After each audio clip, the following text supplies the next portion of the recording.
So I have a question about community property. What is that exactly? What does it mean?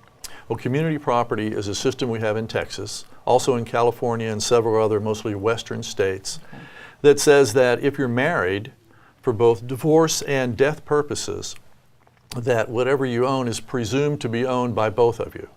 Even if it's just in one person's name, many people mistakenly think, well, it's in my name, I own that, she's got nothing to do with it. Well, it's true that person can make decisions about that property during the marriage, but for death or divorce purposes, and here we're talking about death purposes, that's what we're concerned with within probate as to who gets what, that the property is presumed to be community unless it can be shown that someone had it before the date of the marriage, or that during the marriage a person received it as a gift or inheritance, typically from a parent that you might inherit from.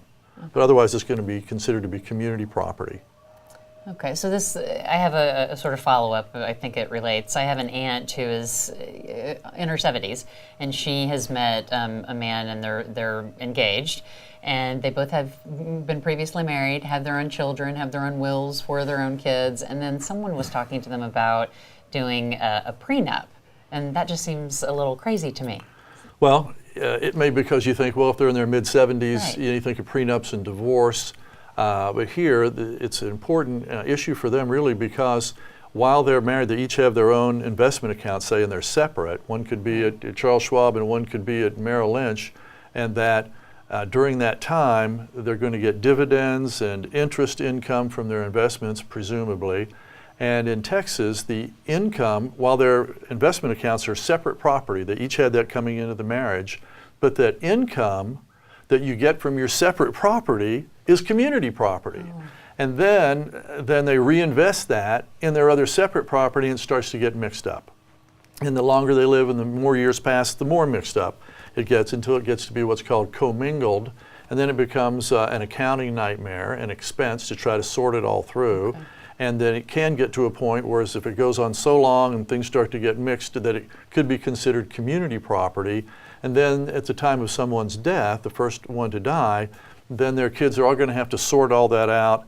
If one had more than the other side's family could claim a portion of that estate, okay, and it'll be all that they don't want to have happen. So a simple prenuptial agreement, depending on their circumstances, but an agreement that says that income from separate property is going to remain separate property will go a long way to solve that type of problem for people that you're describing. And of course, this can't be considered to be legal advice to them because I don't know their full circumstances, sure, but I'm answering the question generally.